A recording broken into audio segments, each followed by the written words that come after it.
You know the saying that Irish people are the black people of white people.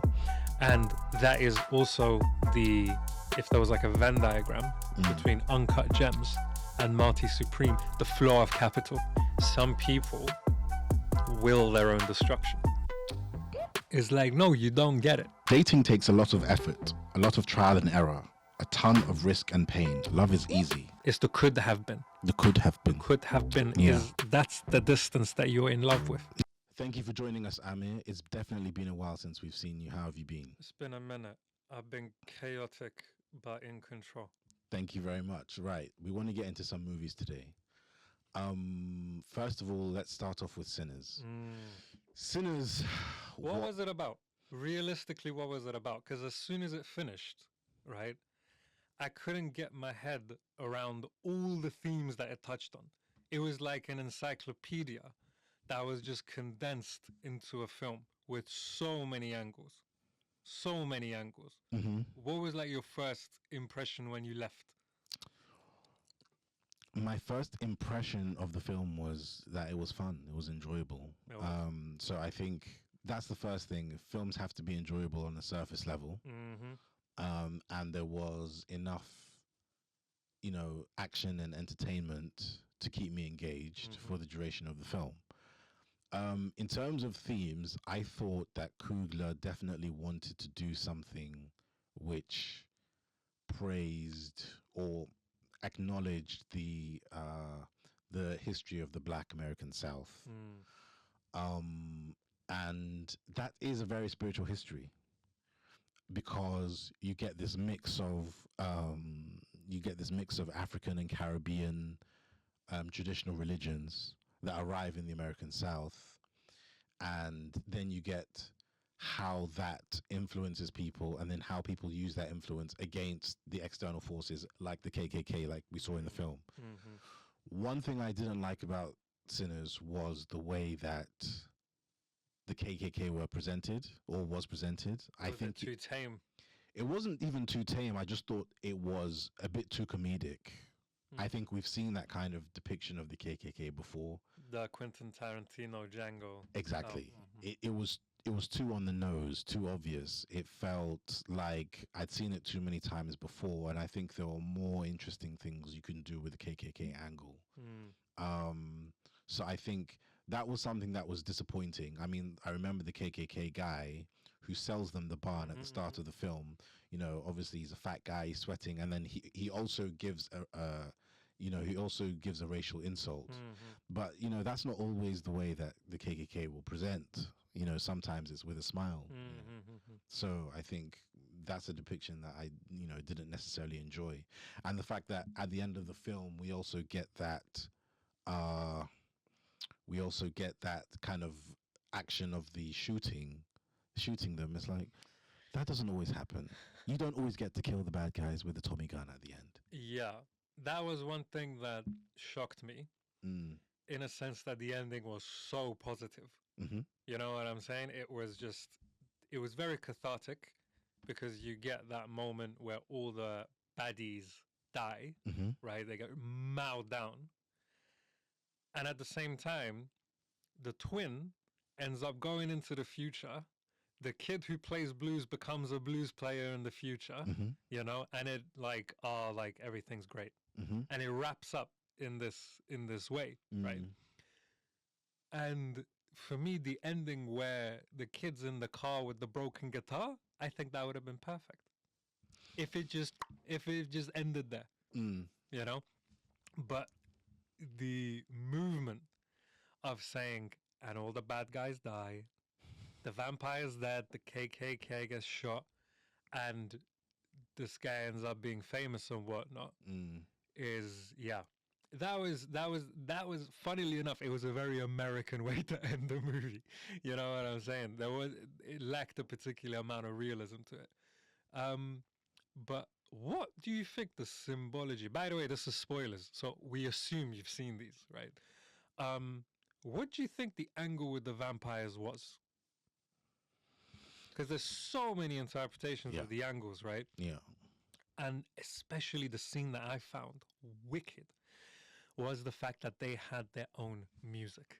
So you had blues being played inside, and outside the vampires were also dancing, but it was to like Irish music. You know what I'm saying? And they were like, and there was like this whole dance and music. So it was like two opposing sides of like sonic frequencies or something. You know what I'm saying? And that was what threw me off. I was like, it's not necessarily a representation of evil as such, because there's, even when they get converted, it seems like, join us, we're cool. Yeah. You know what I'm saying? It's all calm. And we dance and we laugh and we're merry, right? You guys are merry and all that. What do you think the symbology was then? You're right. I think there was definitely an intentional move to present like the contrasting frequencies. So inside the barn, you have a frequency which is like this amazing fusion of American, African, Asian musical influence through history, through time. But on the outside, you know, they also have their own frequency. They also have their own music. And I think that's really important. I think in some way it just represents white people because it was like, oh, well, this is Irish folk music. Yeah. But there is also this thing about like, you know, this saying that Irish people are the black people of white people. So they have like a special place in like white culture. But I think it's important to see that. And I think that goes again to what I was saying earlier about like the contrast, because you do, it's like not such a like a brash interpretation of evil. You get, you know, the KKK that might come with a smile or with a blank face instead of a frown, you know? Right. It's not always obvious that someone's in the KKK unless they're, you know, in a meeting wearing the uniform. So I thought that was important. So, you know, when you get people who are presented as being able to have their own rhythm and their own dance and their own music, you know, there's something inviting about them. Absolutely. There's something that they have to offer. Yes. That maybe the inside doesn't have to offer. Yeah. But this is what bugged me, right?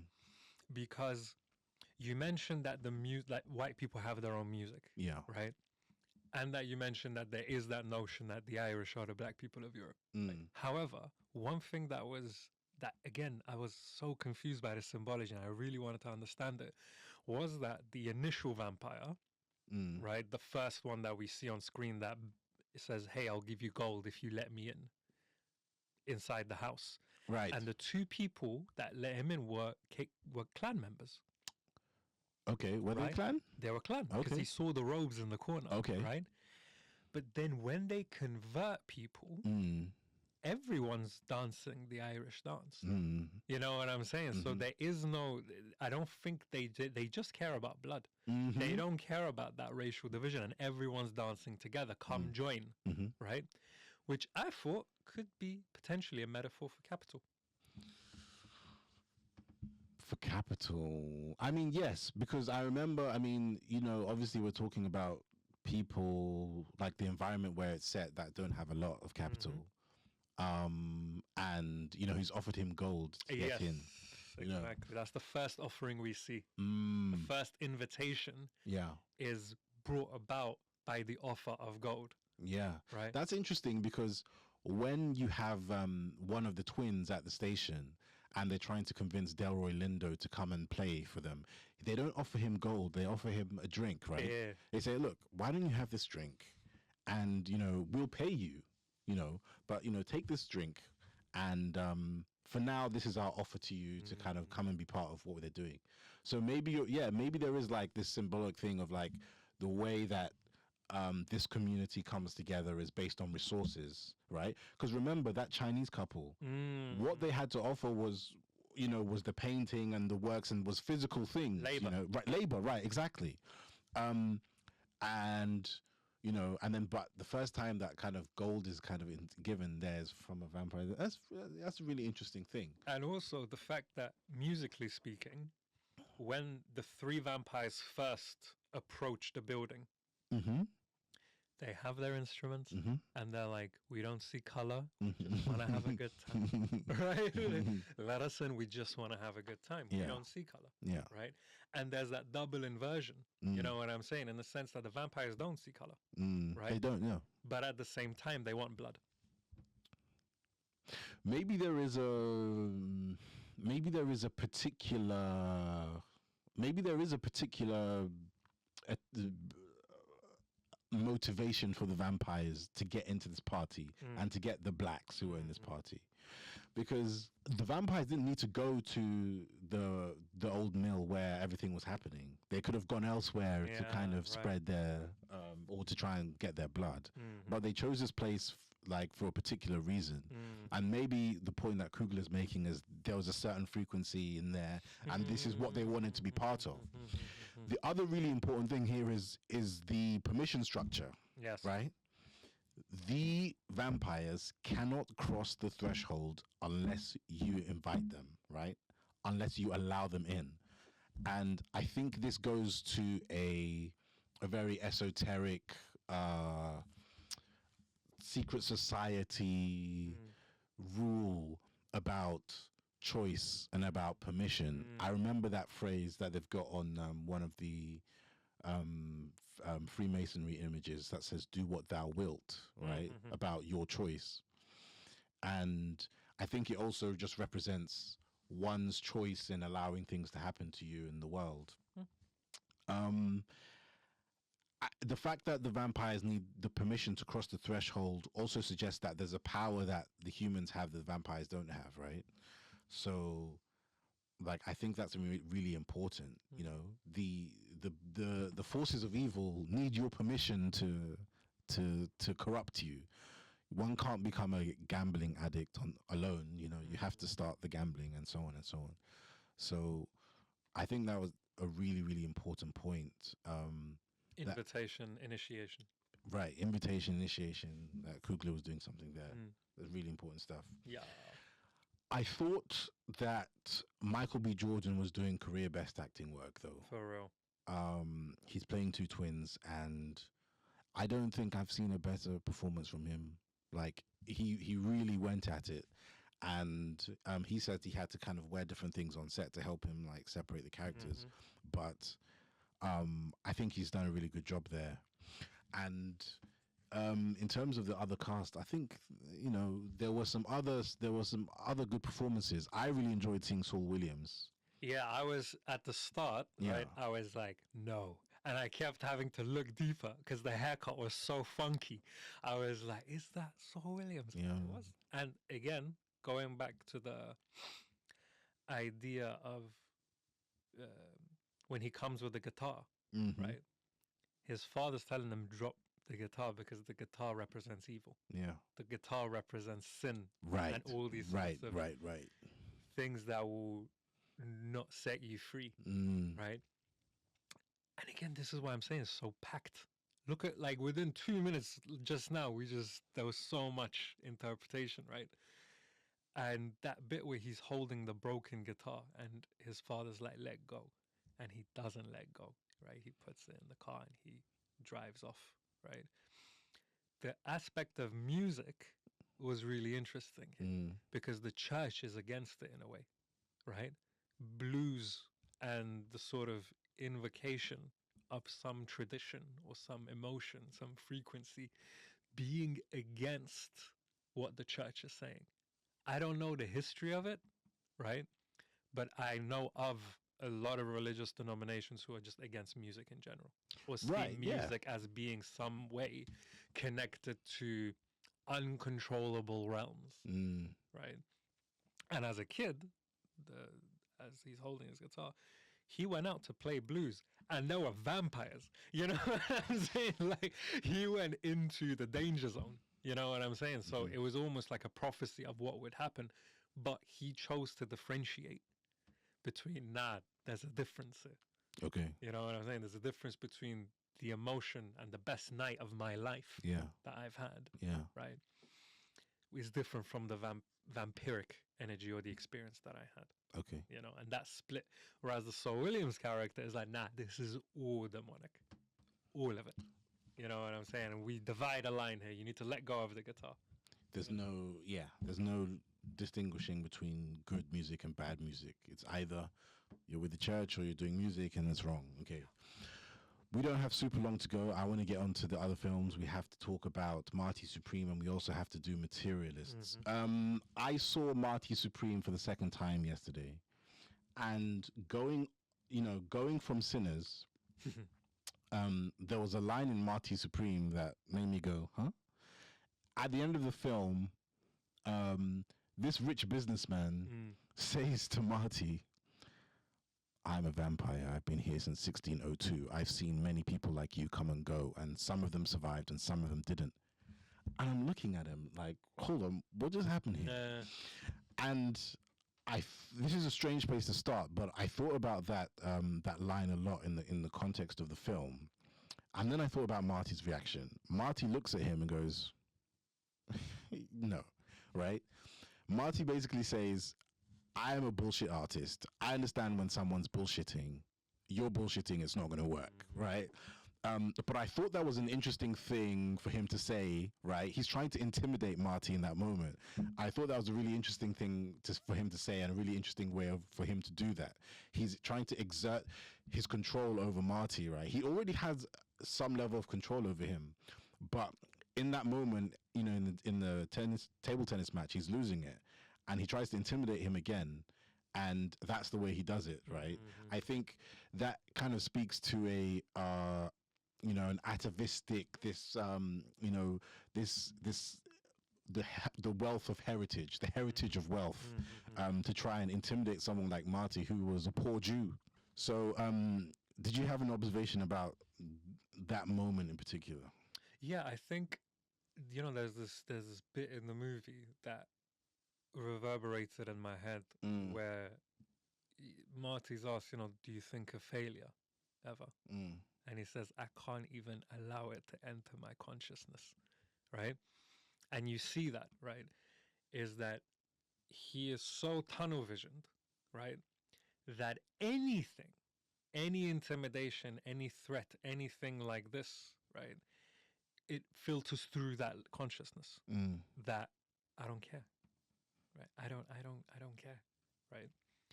I am hyperspeed, right, into this thing. And the fact that table tennis is the metaphor here, where it's just constant speed. Okay. Right. That's really interesting. That table tennis itself is a metaphor of like this continuation of things moving forward. Yeah. And it's for me, it is, it's table tennis, and it's also squash that are, like, for me, very high paced. You know what I'm saying? Football, basketball, they're high paced, but in terms of there are lulls, the immediate moment, there is no point really where you're chilling. Yeah, no, there are no lulls on the action. You have to go. Hyper. You just go. So as you mentioned, the intimidation aspect of it, like, I will suck your blood. Yeah, exactly. Yeah. He's like, brother, I'm gone before your fangs come out. You know what I'm saying? It's just hyper driven into the moment of what he's doing at all times. Right. Which, funnily enough, Capital loves. You see what I'm saying? The often the vampiric element of Capital is that it sucks, right? It consumes, it exploits, and it just gets fatter and fatter and fatter like a mosquito, right? But it also needs speed, and it needs alterity, it needs difference. And through that difference, it just consumes and consumes, but it's rapid, right? The Capital flows are rapid. And that is also if there was like a Venn diagram between Uncut Gems and Marty Supreme, the flow of Capital was something that was like very, very, for me, very explicit in both cases. I think that was the thing that I didn't like the most about Marty Supreme, is that I thought I was essentially watching Uncut Gems again. And Safdie, the director, I think is a good director, but it would have been interesting to see something a bit different. So for me, the film is strongest when we're actually focusing on the table tennis, or like table tennis related things. And it's weakest in that middle hour portion of the film where you have the chaos of Marty going from one thing to another, or one battle to another, trying to raise this money and try and grab some direction over his life. As you say, he's always in the moment, so there's hardly ever any long-term thinking or long-term planning. And that was what I thought was unlikely. It was one unlikely event after another unlikely event. Like, you know, an attempt to hand over a dog turns into a stabbing. An attempt to find a dog turns into a shooting. You know, you go to a hotel and then the bathtub falls through the floor. And then, you know, your uncle pays a police officer to arrest you in your own house. And then, you know, you have just all these it was too much, right? And I'm like, you know, at some point I'm like, okay, but this maybe works on an entertainment level, but it became disconcerting. It became difficult to watch and really enjoy. Because, I mean, does it ever occur to Marty that, you know, he can make money by ping pong tutoring? Or doing something else, or maybe working at the shoe shop for a few weeks and then trying to leave. But that's the question of agency. Yeah. You know what I'm saying? And I think, again, in Uncut Gems and Marty Supreme, that aspect is there, that some people will their own destruction. You know, their drive is such... is what takes them to that I need stimulation. And I invite that, again, going back to the invitation thing, I invite that into my life, whether that's on a subconscious level, because I don't think they ever think, yeah, I'm gonna mess this up. I'm gonna do this in order that it goes wrong so I can feel something. They put themselves in those situations, right? In Uncut Gems, you're gambling and you're making certain moves that are gonna bite you because you're so addicted to the rush of things, right? In Marty Supreme, this drive, right? That's like, I'm going to get it, and I'm a terrible human being, right? In order to do it. It's the same kind of thing. Is you are driven by something that you may think, oh, I'm so unlucky. Why are all these things happening to me, right? But that drive is almost like an invitation to all these things. And I think the director in both cases tries to really highlight that aspect of it, in a sense that if, as you mentioned, Marty just decided to do ping pong tutoring and actually help someone else, right? It wouldn't put him at the center of at the moment. Yeah. That's why it didn't occur to him. So yeah, I thought it was difficult so that's the reason why I didn't really enjoy it so much. I'm shocked you watched it twice. I could never. I've seen Uncut Gems once, and I can't watch it again. Much, yeah. It's too much. It's too much. It's too much. Like, when you go into it, I didn't know what to expect. Same, First yeah. of all, it's a flipping Adam Sandler movie. Right. You know what I'm saying? But people are like, oh, watch it. So I was like, okay. And it was an experience. Great experience. Loved it. Never going to watch it again. Fine. Yeah, I mean, I remember someone leaving the theater with me and saying, oh, he was a character. And that's the thing about Uncut Gems is, as you said earlier, you sympathize with him. You relate with him a bit because you can sense that he's a good guy. Yeah, he's not purposeful in his screwing over other people. Yeah. You know, he's not prepared to, you know, he's not prepared, you know, to throw someone under a bus so that he can, right. But Marty's different. Marty zero. Minus. You know, like no empathy, very little consideration of other people, and hubris as well. That gets him in trouble. Oh my goodness. So yeah, it was difficult to watch. I would have preferred something slightly more uplifting. I didn't find the ending, the final moment uplifting, where he accepts his child. I don't think the previous 2 hours of that film indicate that this is going to change him. Like, I think, 5 minutes after he's going to leave the hospital, and he's going to walk back to trying to hustle people at ping pong. He's going to walk back to lying to his mum. He's going to walk back to doing everything. I don't think he's changed at all. You know? That is reality.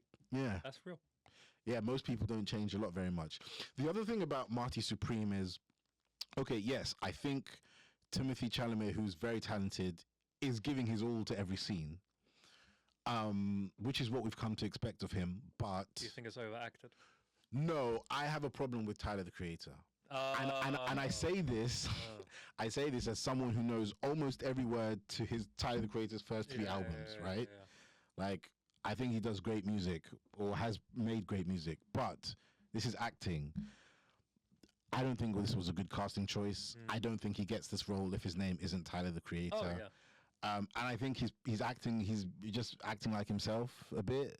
You know, I think about, you know, the other actors that could have done with this opportunity, and I just think, you know, why? What was the value in this? Like, yes, it's good to do things that are a bit unorthodox sometimes, but this didn't work. Yep. This was like, no. And I was excited because Yeah. I didn't know. Just like Saul Williams, Same, I didn't know he was gonna. I didn't know Tyler was gonna be. So I was like, oh my god. That's another parallel with Sinners. So we get the vampire reference, and we also get the musician as an actor. Yeah. Yes. But you know, Saul Williams Was an actor. yeah, he's done a couple of actual good films. Yeah. Yeah. You know. Big up Saul Williams. Marty Supreme. Yeah. So that was my thing. So it wasn't such a highly rated movie for me, but yeah. So definitely, I'm agreeing with you. I prefer Uncut Gems. I think Uncut Gems works better as a character study. But I mean, they're in the climax of Marty Supreme. This moment that he's in Japan, he's playing against Endo, who is probably, should I call him a superior player? I don't want to call him a superior player. I don't believe that Endo's actually more talented than Marty. I believe he has a composure and a reason to win that Marty doesn't have. Yeah. So Endo has, like, so number one, Endo's deaf, so he has to focus on the flow. He has to focus on the flow. Number two, he's representing Japan, which is trying to regain its national pride after, you know, being bombed. There's layers. Right. So, and then obviously we know how important, like, pride is in the Japanese culture, right? So Endo's got this he's got this reason to win. And he's got this composure, he's got this humility that Marty doesn't have. So I don't want to say he's more talented necessarily. But there's this moment at the end of the film where Marty finds a way to beat him in a real game. And the film gave me this one moment where Marty wins and he lies on the floor. And the Rockwell Inc. businessman from earlier is looking at him from the audience. And there's that 1 second, right, that he looked at him and he's like, it's a look that said, like, this fucking prick, I cannot believe you are so pig-headed that you decided to do this anyway, but you won, right? And although he kind of can't stand him, there's this one moment of recognition. There's that one moment of recognition that you prick, you actually did it, type thing, you know. And I think that was a good moment for me. Yeah. It reminds me of. Have you seen Succession? Yeah, not the end of it, so don't spoil it. Season 3 you've seen? Yeah. Where Kendall goes against him. His dad. And his dad's watching, and you see like the hints of a smirk. You fucked me. You fucked me. But I like it. Right. Because I do the same thing. Right. Exactly.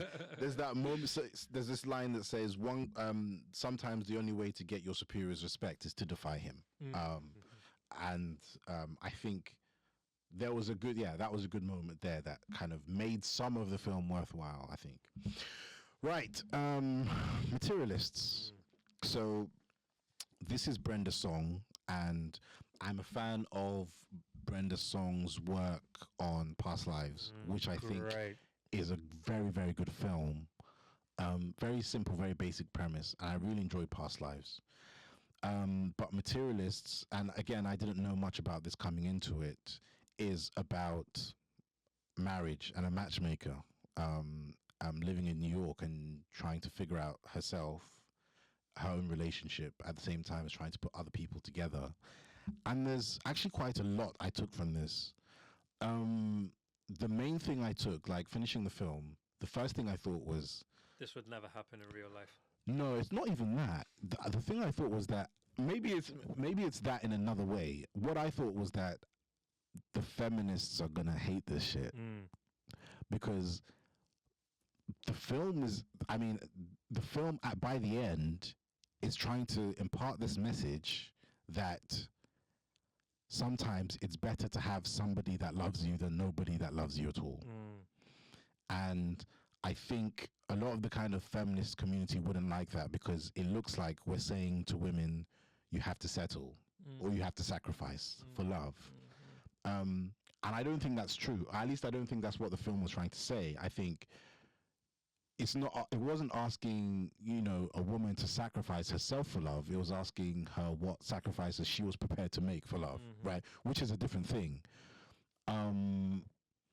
So in the film, she's got this choice. She's got this choice between really like a rich guy who's really into her,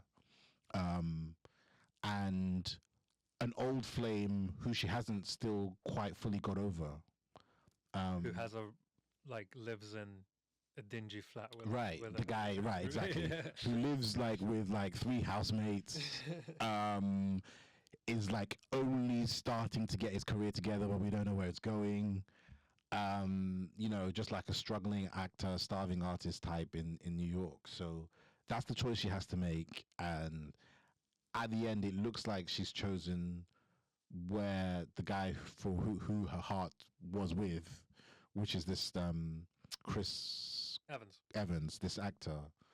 And I thought, I don't know, the feminist community wouldn't like this. What do you think? Basically, my thing always came down to the choice aspect of it, and that's why I enjoyed Past Lives so much, right? Because in Past Lives, it's real, right? You see her being with this guy who they've had a long-term thing, and another guy who was always a could have been. Yeah. Right? And at the end, there's this real thing that happens, right? But in this movie, in the materialist aspect, you have a situation where she goes for the guy that could have been to see how it goes, right? And I promise you that if we kept watching the movie, it would end in disaster. What, in Past Lives? No, in Materialists. Oh, you think the relationship would crumble? Yeah, and because of the fact that the thing you're in, right, is reality. The other, in this case, Chris Evans, was always the fantasy, right? It's like, you know what? This is all fantastic. I'm going to be taken care of for the rest of my life. But what if? Right? What if? And of course, in 2 years' time, there's always going to be this thing of like, what if I stay with my man? Yeah. Right? Yeah. And in Past Lives, that is really brought to the fore, right? It's like, no, you don't get it, right? You don't get this thing. Because had she gone with her Korean friend and that trajectory had gone, she would remember the guy she left. The grass is always greener on the other side. Do you see what I'm saying? So it's that's why I say it would never happen. Is that even if it did happen, you don't change the situation and then you change. It's like Marty Supreme, right? Ending where you're saying he's just gonna go back to the same thing. Do you see what I'm saying? And for me, that is what links it together. It's like, and this is what I hate about. I like the movie. It was okay. Past Lives was better. I liked it. Okay. But this is one thing that really grinds my gears with American movies in particular, and that's why that was my bugbear with Sinners as well, is that the ending is nice. Okay, yeah. The ending kind of ties it up together, and it's like great, right? A lot of different cultures, the movies that they produce, the ending is reality. You know what I'm saying? It's like there's no like superhero moment where the hero's journey is finished and it's happily ever after. No, you know what I'm saying? Yeah, again, it's part of the propaganda. So you thought it was too clean? I think there's an inversion there. I kind of feel like Pedro Pascal's character is the fantasy, and Chris Evans is like the reality. I think that was what the film is trying to say, because in reality, most guys and most girls are not really going to have that choice, right? They're not really going to have the choice between a super rich guy who's just all over them and like an ex who doesn't have the money but loves her, I think some girls will have that choice. But the more fantasy choice is the rich guy, blah blah blah. So I think we can swap that around. You're saying the realism. It comes from the fact that she went for the normal guy. But my point is that the realism is that it will be inverted down the line. So you don't think it would work? I like to think their relationship could have worked. Oh, it could have worked. I mean, it's like the conversations they had prior kind of say that maybe it wouldn't have, but you know, I guess that's a personal thing. I believe that, you know, if they really loved each other, then maybe why not? You know. Awesome. You know, I'd rather go with your message. I too would rather go with your right. message. Okay, but cold hard reality sometimes hits. Yeah, because it's again, we have to refer back to Zizek, where he says it's the distance. The fantasy is the distance that you have. You're in the relationship and there's this other thing, right? But what you want isn't them. It's the distance you have with them.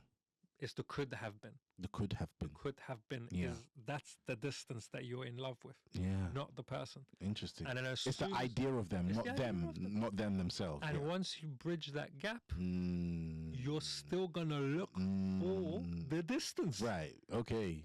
Right. It's like what J. Cole said at the end of Love Yours, right? If you don't ever love the one you're with, you won't be able to love anyone. Finito. What's the you always be chasing, right? Won't you? You have to appreciate what a human condition we're in. What a human condition. You have to appreciate who you're with. But yeah, again, there is a balance, you know, and I'm referring back to like the ladies here, like the feminist community, who I think if they were here would say there's nothing wrong with that aspirational type guy. There's nothing wrong with the rich guy who wants to look after you. I mean, this is what a lot of like the romance novels and things are based on, right? You know, like the Madeline Milburns and the Mills and Boons and things. It's always a Greek billionaire and his secretary, or an Italian tycoon. I'm not along. I have no idea. Okay, but those are the kind of stories that women are enjoying and growing up with, right? That's what romance is to them. Yeah, it's sold. It's sold to them. Yeah. So we have so that's what we've got going on with Materialists. Were there any other point? Right. So I like this line in the film. Dating takes a lot of effort, a lot of trial and error, a ton of risk and pain. Love is easy. Because like there is this big industry of dating, of matchmaking, you know, especially in places like New York where lots of people are busy and they don't have the time that they would like to kind of devote to that. It's really interesting stuff. And, you know, there's a lot of money that can be made from it. And, you know, I also was reminded watching this film that, you know, reproduction, which is what relationships are about, or partly about, and economics have always been tied together, right? Since the earliest human history, right? The ladies are going to want to be with the guys who are not necessarily money back then, but whether they had economic interests. The economic interest was represented by maybe physical strength or by what kind of tools, or they had, their ability to hunt and such and such and such and such. But this is all like retrospect. How many romance novels do you know, right? From back in the day, I'm not talking about contemporary, right? Yeah. Where the whole thing is, it's the village kid. What? The lover is the village kid. It's the princess, right? Yeah. That falls in love with the villager, right? And can't have him, right? Romeo and Juliet can't have each other, right? A lot of stuff with regards to love and romance was unattainable, is the unattainability of what you get. Right. Do you see what I'm saying? Right. Interesting. The logic you've just outlined, fantasy, right, is contemporary dating, or a perception of it. That's kind of like, okay, how could it have been back in the day? And we like project that onto a past, and we're like, it's always been like this. You know what I'm saying? Yeah. Love is our madness. There was entire periods where like there wasn't even love between people. Like love was just between you and God. You know what I'm saying? And all of this was just reproduction. That's it. Okay. You know, and people, families coming together to like, okay, you get this daughter, we give you the son, we give you 4 cows for it, dun dun dun dun dun, boom boom boom. But like love, devotion, and all that kind of stuff was like higher power stuff. Okay. You know what I'm saying? But in terms of like contemporary stuff, yeah, absolutely. They're like silos of like ideas that people like get into, and it's like, oh, I want a man who's, I want a woman who's. But that's not really a thing. Like, it's to love a person is a different thing than to love someone who has a list of qualities. Yes. That's a different thing. Quite. Yeah, absolutely. So do you have any last comments on these 3 films? Maybe you want to rank them? Oh, Sinners definitely number 1. Okay. Sinners. I also agree my favorite performances were from Sinners. Okay. Yeah. I think the Michael B. Jordan performance in Sinners is the best of all of them. Yeah, I agree.